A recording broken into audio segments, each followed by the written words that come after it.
Health.avi. I'm Batu Vashti. Hello, my relatives. Today is a good day. Well, as spring continues, and all of you trained Americans have done your American duty, and you paid your taxes because you believe in the American way, and therefore you're helping your government to continue to get deeper and deeper in bed with the corporate socialists so that they don't have to pay taxes, because they can utilize your taxes to pay the interest on the national debt that they continue to increase. At any rate, my friends, I want to talk a little bit about health, because after 72 winters from this high hill of old age, I've got this overwhelming feeling of wisdom, and I understand,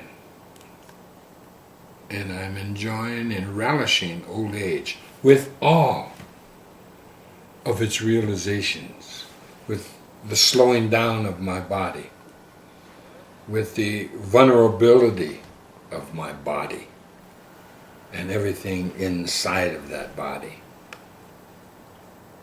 including my heart and my brain. Because to me, in the teachings of my people, it's what in the English language you call holistic health.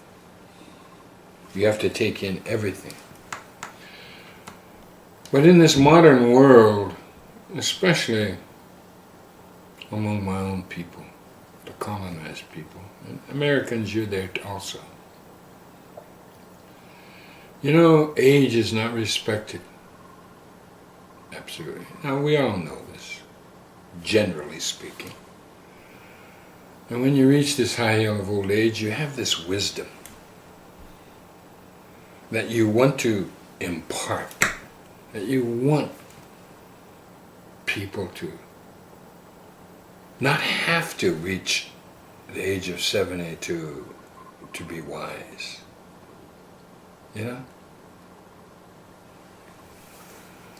And my own self, I thought my youth was going to last forever. I was very proud of myself. I was fighting fire. After I was 65 years old, I was, running. I was lifting weights. I was doing all of those things that I've been doing since my 30s, And yet, I turned 65 and bam, it started. First, I was misdiagnosed with, I forget the name of gout.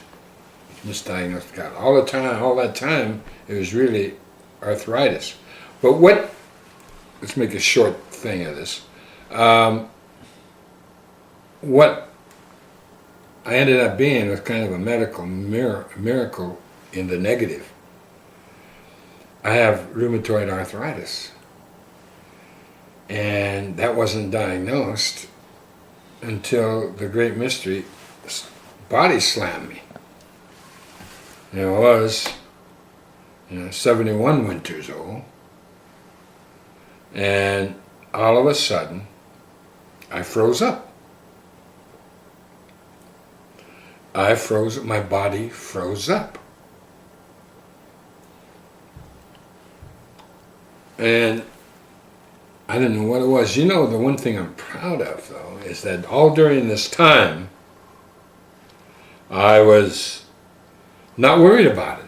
I didn't say, oh, poor me, or I didn't try to go back on my back. Why did this happen to me? What did I do wrong? What's my karma? All of this negativity. I never once went there, which I'm very proud of. I just knew this happened to me, and I can tell you what happened to me. When I froze up, I was by myself, and I stayed at a hotel on my reservation, and I knew I had to get to a doctor, but I wasn't going to go to the Indian Health Service. That's government health. I don't want to go there. They'll kill me. So I mean that literally. So I went to a border town called Chadron, Nebraska. They have their hospital for white people. So I went there. Now I have Medicare, that I didn't know how valuable that was until this happened to me. Medicare, and I had my own insurance, secondary insurance. And it's only secondary because of Medicare. All right? That wasn't my choice. I paid into that plan and through SAG, Screen Actors Guild. Anyway, back to my sickness. My wife came up from New Mexico, walked into the motel room, and she said the only thing I could move were my eyes. Well, it was very painful to move anything, but it had taken me that morning 2.5 hours to take a shower and to shave and to get up, what normally takes half hour or less, Took me 2.5 hours.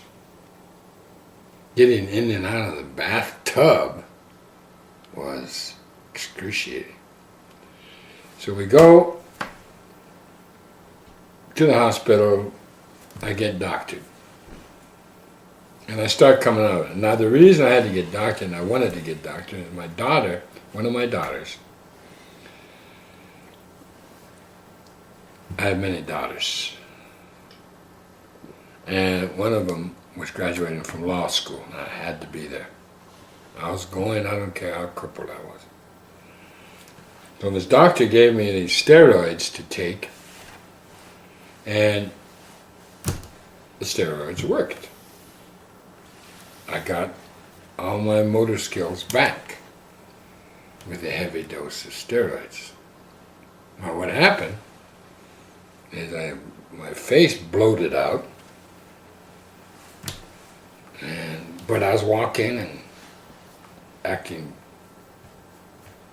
about 90% normal, physically. But that slam dunk, wow, that body slam, that made me appreciate natural medicine, made me appreciate my wife. Wow, without her, I'd be a crip today.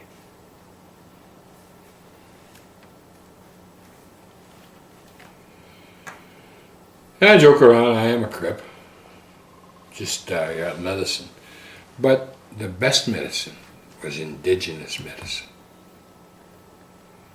I come from Inuit country, north of the Arctic Circle. That's where that medicine comes from.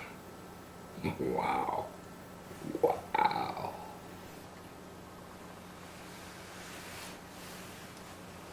It was miraculous. One of the most important other things I found out in my physical well-being was the vegan diet. Now this, from this high hill of old age,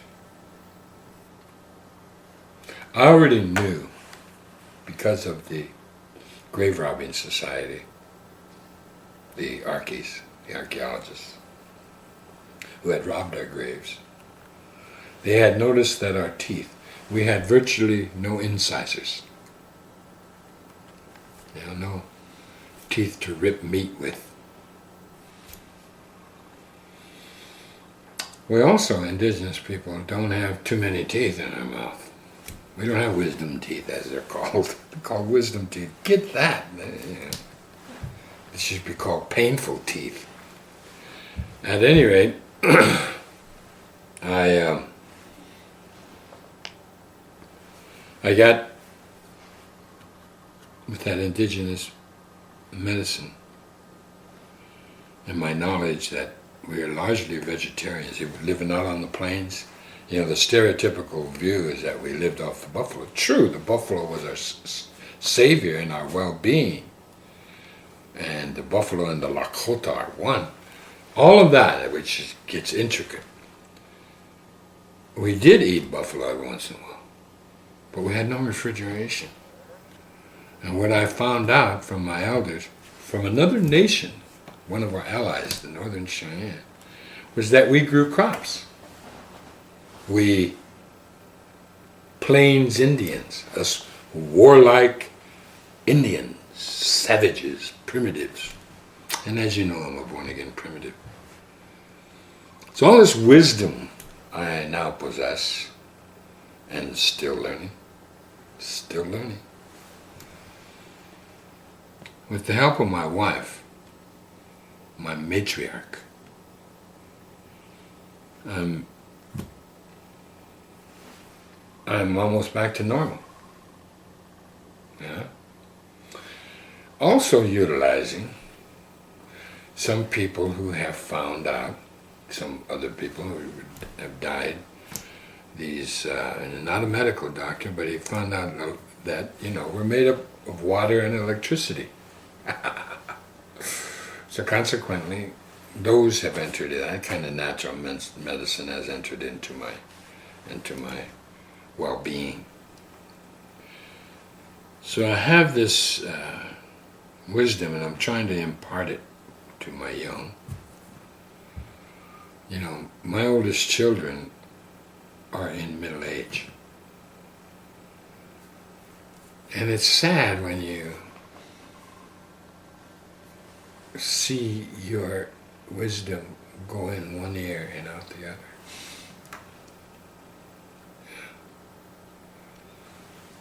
No one rushes up, because my children saw me at the my Sundance last year, where I was crippled, totally crippled. Well, I wasn't totally, 90% crippled, you know, and I needed a staff, and I have a brother here who lives with me, Howard. He has arthritic knees, which makes it difficult for him to travel any great distance or with any speed. So him and I had a race, and he beat me. That's how crippled I was. My kids saw that, but, you know, once I got back to normal, not one of them came up and said, "How'd you do it, Dad?" Not one of them. That flabbergasted me. Not one. And I've had deep and long talks about spirituality and natural law with my kids. And yet, you know, they all got college degrees and master's degrees and law degrees, all running their own business. All of that, very successful children. But yet, I'm like over the hill, so I'm suffering from the bane of Americanism, I guess. The young people are, well, he's old now. So I find that sad. So the result have been you folks. I'm able to get out some of this wisdom to you all. And I can tell you a lot about holistic health. I can tell you about peace of mind. And that's what the, for lack of a better term, industrial society or patriarchy never teaches you. Peace of mind. They never say, have you ever heard, I want you to grow up to have peace of mind? I want your main goal, your ambition, to be peace of mind. They don't say that, do they? Do they say it in the Sunday Sunday sermon? Well, when I was a Christian, they didn't. When I was a kid. All right. I love you guys. All of you. Whether you like it or not. Doksha, okay.